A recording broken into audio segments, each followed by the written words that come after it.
What's up, everybody, and welcome to GRO in Greenville, the podcast version of our radio show, Grounded in Greenville, which is live every Thursday from 3 to 4 p.m. on WZMB 91.3. What's up, everybody? My name is Nick Green. And I'm Karina Gates. And you're listening to GRO in Greenville, our first ever version of this. Be tuned. I can't speak. Stay tuned, though, because we will be having these about once a month, and we will have a very special guest every single time. So stay tuned. You don't want to miss today's special guest. Emphasis on the special. Very special guest. Yes. So make sure you stay tuned. You guys don't want to miss today's episode. Let's go ahead and get started with some ECU news this week. We're going to do a few ECU stories as our guest, which you will find out in just a little bit, is an ECU guest. So we're going to do ECU news this week. Next time we're going to have a Greenville guest, and we're going to be talking about some Greenville news, then Pitt County, and we're going to rotate every month. So let's do ECU this time because that's who our guest is going to be. I'm going to go ahead and get us started with our ECU news. Nash Studios is going to be having a grand opening pretty soon. It's set to have their grand opening on February 7th at 11 a.m. With live music growing in Greenville, this is a perfect opportunity for some of these bands to get some music recorded. A studio is exactly what Greenville needs. And before the studios open, Morgan Hudson, who is the booking manager, producer, and co-owner of Nash Studios, says she is already receiving messages of a bunch of different people who are trying to use their studio. So this is something that I feel is very needed here in Greenville with the live music scene growing. We see the restaurant Nash has got live music almost every single night there. This is something I think can be great throughout the city of Greenville. Cannon, what do you think? Well, there's plenty of, like Nick said, plenty of aspiring musicians here in Greenville. You've seen some on WZMB YouTube.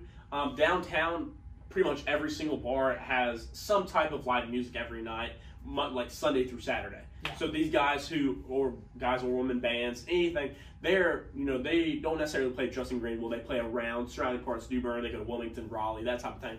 But whenever there's a studio here right in Greenville, and they probably like playing in Greenville, it's a great college town. I would love to play here in Greenville. Exactly. If I was a good musician, I would. I would love to play here. I can sing a little bit, but no one wants to hear that. Well, it's funny you bring that up because I actually saw just recently Morgan Wallen. His first ever show was here in Greenville, North Carolina. I did see that. It was here in Greenville. And he said it was terrible. He said it was a terrible show. But Morgan Wallen started off here in Greenville, North Carolina, playing here at ECU. The thing is, because I think he said it was dry week for the sororities. It was. And then all the fraternities guys weren't going out or anything like that. So that's like the main reason why he said, I don't know where he played. I want to know where he played. I do too. I would assume it's probably somewhere because of how much Greenville does kind of change with bars, restaurants, type of thing. Somewhere that might not be open anymore. But I would still like to know where he played. Just out of my own curiosity. Exactly. But yeah, back to what we were saying though. There's so many aspiring musicians. You've seen them on WZMB YouTube. Like I said, you see them at the bars downtown. Pretty much every single night, somewhere has live music. Yeah. But yeah, no, it's great for that for Greenville in general to see this because people, of course, are going to travel more to Greenville to see these bands play because they're like, Nash Studios just put out this new band. Have you heard them? Yeah. And like, they're usually in Greenville. Like, okay, let's go on down, make a day trip to Greenville. Let's go here and play that night. Like that type of thing. I mean, just like people are more prone to support local businesses, local restaurants, it's the same thing with local artists. Exactly. If you find out a guy started off in your hometown, you are much more likely to listen to them just because you're like, oh, wait, I actually know them. Exactly. Like, I know where you're from. I could potentially know you. Yeah. I might have seen you at the supermarket. Exactly. One time, I'm a friend through a friend. Right. Somehow, I might have seen you. Connection. At least I would do that anyway. But, I've seen him at the supermarket. Maybe we graduated together. Maybe. You never know. You thing. never know. But, Cannon, what you got for our news story this week? Well, ECU women's went on the road this weekend, beat Wichita State 72-51, 2-game win streak. New lineup for the ECU women's. They're 2-1 with their new lineup. They were going usually with a 3-guard. Amaya Joyner's she's kind of a point forward type of player, and then one of the Weiss twins. But they started going to a new lineup. Got both Weiss twins out there, getting some height. Morgan Mosley, Danae McNeil, and Karina Gordon. And it's just been great. 2-1, 2 great wins. One on Thursday night over Wichita State. One on Thursday night over Tulsa. And Tulsa's a great team in the American. I believe they are 16-5 going into that game. And then they beat a very good North Texas team just yesterday. So a very good win there. And then Wichita State, they're on the lower tier of the American teams, but still a great win for our Pirates to bump us up more in the American standings. Probably 3 great performances, really. Danae McNeil, she had 23 points, 7 rebounds, 5 assists, 3 3-pointers made. Great performance by her. Karina Gordon, the freshman. I really like seeing Karina Gordon and Danae McNeil combining. They are senior and freshman. They've really started to feed off each other. Point guard, both kind of point guards, but Danae McNeil is more the go at it, and then Karina Gordon, when she gets back, she can pop the three. Of course, everybody knows because she had 16 and she made 4 threes, I believe. And most of her shots were 3-pointers because, that's what she's best at. And then Tatiana Weiss, 11 points, 12 rebounds. Love to see that. And then Maya Joyner had a great performance off the bench. 21 minutes out of her. Absolutely. I'm loving the chemistry between Danae McNeil and Karina Gordon right now. I think that's something that not a lot of people are recognizing right now, but it is absolutely fantastic. Exactly. And if they can get this thing going, you can see this women's team making a run in the American again. And I will say, I think over the last couple games, what I've seen, I really like Maya Joyner, ever since she started coming off the bench, she seems to be playing more energy. Yes. Maybe that's just me, but I feel like she seemed more engaged out there because you've seen it in the earlier games of the season whenever she's misses a shot type thing. Kim McNeil's yelling at her, like, pick your head up, that type of thing. Yeah. So I do kind of like the move to the bench to be a 6-man for her because she feeds off energy. She does. Her thing. And I think it's very good to see because I feel like she's playing with much more energy now. Absolutely. She might get like a few more minutes a game, but she's still getting kind of the same production. Exactly. Yeah, it's been very good to see. It's the production that we like to see, and not as much as the stuff we don't. I think Kim McNeil is doing a perfect job of incorporating exactly what we want to see from a Maya Joyner. I think it's absolutely perfect the way she's scripted everything perfectly for us. Yeah, because based off of talent, Maya Joyner is probably a top 3 player on the team. Oh, yeah, I would say so. I would say so. With how she kind of is sometimes, it's better to see her sometimes in short spurts. Yeah. You don't want to play her a whole quarter. Yeah. You want to see her play 3 minutes, go get you a couple buckets, a few rebounds, maybe a block. But she might foul two times. Yeah. So it's better to see her in those short spurts, if you ask me. I agree. I think that's something that we like to see. We like to see the positive stuff, and it's something that whenever you want to see great production out of all your players. I like whenever we get to the point where you use your best players in the best way possible. You find ways to get them in situations where they can succeed. And when you think about it, there's a lot of times, it doesn't have to be just women's basketball, college basketball, NBA, anywhere, WNBA. The 6-man, more than likely, is better than someone who's in the starting 5. And it happens a lot. There's guys like, here's a good example, Kentucky Wildcats. Yes. Robert Dillingham is probably a top 3 talent on that team. He's been their 6-man at 35 on Saturday. Yeah. He's a 6-man. So there's just one example right there. Yeah. And I feel like that's how we're trying to use the Maya Joyner because, like I said, top 3 talent probably on this team. And she can get to the hole. She can do anything on the court that you want her to do. Yeah. It's just got to make sure you get the right production, right energy out of her. Absolutely. You want to save her for those clutch moments. Absolutely. Once you can do that type of thing. Absolutely. All right, Cannon. Well, I think it's time we introduce our special guest for this evening. Our special guest? Do you want to do the honors? I'll do the honors. You do I'll do the honors. Go ahead. As we were just talking about it, our special guest for this month, ECU freshman women's basketball player. Starting lineup was just freshman player of the week just a few weeks ago. Karina Gordon is our special guest this week. Karina Gordon's our special guest, and you will get to meet her right now. What's up, everybody, and welcome back to GRO in Greenville with our very special guest, Miss Karina Gordon here. Karina, how are you doing today? I'm doing good. How about y'all? I'm doing great. Thank you so much. All right, well, this is Miss Karina Gordon. She was named just a few weeks ago the Freshman AAC Player of the Week. Karina, what does that mean to you to be able to be named the Freshman American Player of the Week a few weeks ago?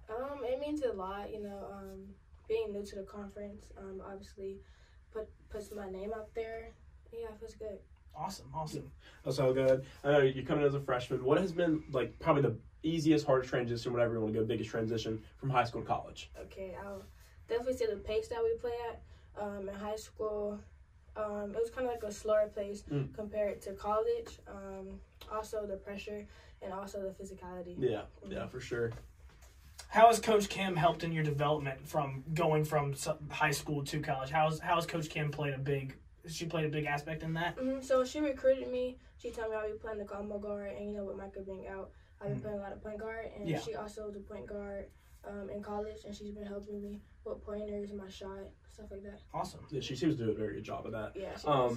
Next question, when you're coming, when you were deciding in high school where to go, what besides the basketball program here, what was the biggest decision and impact, I guess, that ECU in Greenville, what made you decide to come here? I would say the biggest one for me was a family, the family culture, and on the team. But also when I came to Greenville, I realized that it's a college town. They're all about the sports, and people here are very nice. Yeah. So yeah. Absolutely. Earlier this season, you guys played the #1 team, South Carolina. How does that help you prepare for the rest of the season? What has that helped you when leading into conference play? How has that helped you? How's that game helped you specifically? Obviously, they're #1, just the pace that they were playing at, the physicality that they were playing at, and also just Raven Johnson. She's a good defender, and just she was guarding me. So I feel like that really helped me with the ball pressure and just leading into conference play. Yeah. Absolutely. So my last question for you, what is your guys' expectations and your own expectations and goals for the rest of the season? Okay, obviously to win it, Yeah. back to back. Absolutely. Yeah, it would definitely be amazing for me, because I'm a freshman and just being here, also with two key pieces out. Very true. My expectation myself is just to keep doing what I'm doing. Obviously, hopefully, I really want to get freshman of the year. Yeah. That'd be big.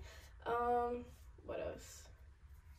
Yeah, and just obviously when I'm a senior, my goal, a big goal for me is to be one of the best to come out of Greenville. Yeah, for sure.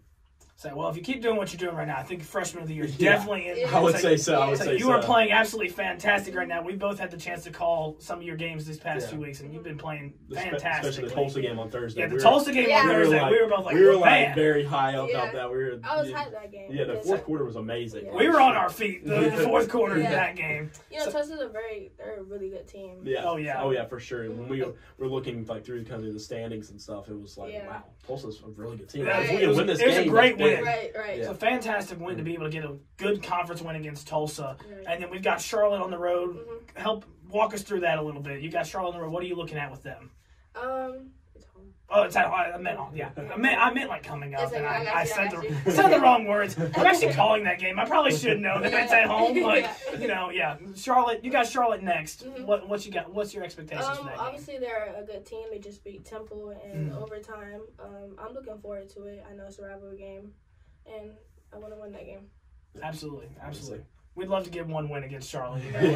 Football fell short. Men's basketball fell short. Hopefully, women's basketball. We can take care of business. That's what we like to hear. I've got one last question for you, and this is more of just a fun question. Has nothing to do with anything we've talked about so far. Just for the fun of it. Shout out to Mr. Sean Rocca. This is a question he always asked whenever anybody came to WZMB. In fact, when I was interviewing for this position, this was the very last question he gave to me. So it's a very even when we're hiring our new DJs, this is a question we've asked. If you could choose between a pirate, a ninja, or a cowboy, which one would you be and why? A pirate, for sure. Okay. Now put the ECU bias aside. ECU bias aside. Okay. Which one would you be? So it was a pirate, a ninja, or a cowboy? A cowboy. A cowboy? Okay. Why? Because I have the horse. I have the horse, right? Okay, I have the horse, and I'll be in control of everything. Okay, there you go. I like that. I like that. Me and Mr. Dane were talking earlier today, and he was very adamant about being a ninja, and I was like, "That's just a terrible answer." That's the worst answer. That's a terrible answer. I was like, I'm a cowboy, 100%. We gotta go cowboy. I think I'm a pirate. Because the reason being, I just feel like, cowboy, the horse, you do have the horse, you're in control of everything. Pirate, though, you're out in the sea, the boat. I don't know. The boat was big. There's a big factor into it. True. Because you have the boat for a pirate. You have the horse, the cowboy. What does the ninja have? The ninja ain't got nothing. Ninja ain't got nothing. Ninja's the worst answer you could possibly. I say, and let's keep it real. If we're taking a fight on, and it's a pirate, a cowboy, and a ninja, I think the cowboy is going to win 9 times out of 10. Unless the pirate has just drank a bunch of rum. Then that's the only time where I'm like, no, okay, the pirate might have a chance here. Other than that, give me a cowboy. The cowboy can lasso you in, and if you get caught by that lasso, you're screwed. You ain't got nothing on you. I mean, the pirate can die in the ocean. Yeah, that's true. Right, you're right. Pirate can always drown. That's true. All right, thank you guys so much for tuning into our episode of GRO in Greenville. This is our special guest, Karina Gordon. Karina, thank you so much for joining us today. Thank you for having me. Of course. It's always a pleasure. And stay tuned, because we'll be live every Thursday from 3 to 4 on WZMB 91.3. And stay tuned for our monthly podcast, as we will have more special guests just like Karina in here every month. So y'all stay tuned. We'll catch you guys next time. Go Pirates!